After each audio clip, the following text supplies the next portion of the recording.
नमस्कार।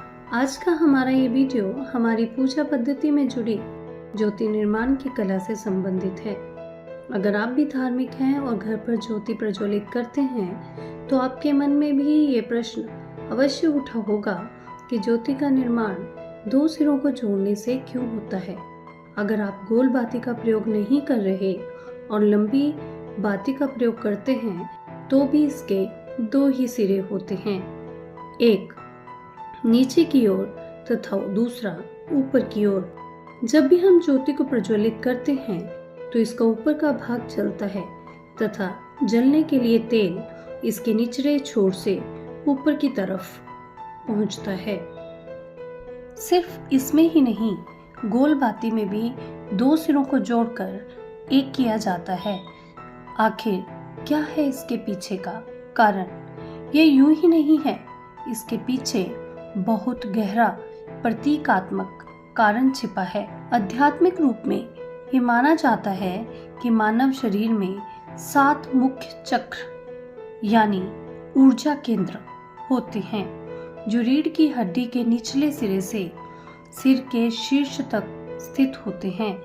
योग और आध्यात्मिक परंपराओं में इन 7 चक्रों का महत्वपूर्ण स्थान है, क्योंकि माना जाता है कि ये शारीरिक, भावनात्मक और आध्यात्मिक कल्याण को प्रभावित करते हैं।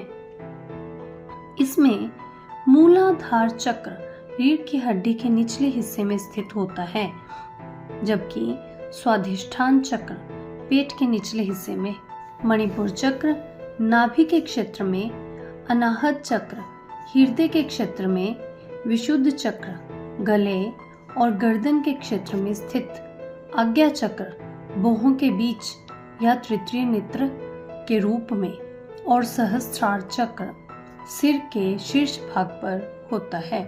जब साधक निरंतर योग और ध्यान के माध्यम से इन चक्रों को सक्रिय और संतुलित कर लेता है, तब उसे ध्यान में एक निर्मल ज्योति के दर्शन होते हैं। ध्यान की इसी परिपक्वता में उसे ईश्वर प्राप्त होते हैं। अतः हमारी पूजा पद्धति में ज्योति तथा उसके दो सिरे प्रतीकात्मक रूप में यही दर्शाते हैं कि इन दोनों सिरों के एक होने पर ही परमात्म तत्व को प्राप्त किया जा सकता है। ये दोनों सिरे दर्शाते हैं कि जब मनुष्य निरंतर योग तथा ध्यान से अपनी ऊर्जा को मूलाधार चक्र से सहस्त्रार तक लेके जाता है, तब उसे शून्य की एक ऐसी अनुभूति प्राप्त होती है जिसे शब्दों द्वारा व्यक्त नहीं किया जा सकता, जिसे मात्र अनुभव किया जा सकता है। यही अनुभूति जीते जी मोक्ष का अनुभव भी मानी गई है। ध्यान व साधना से जुड़े अन्य रहस्यों की जानकारी प्राप्त करने के लिए जुड़े रहें हमारे चैनल वाइब्रेंट ट्रेंड के साथ और इसे लाइक, शेयर और सब्सक्राइब करना ना भूलें।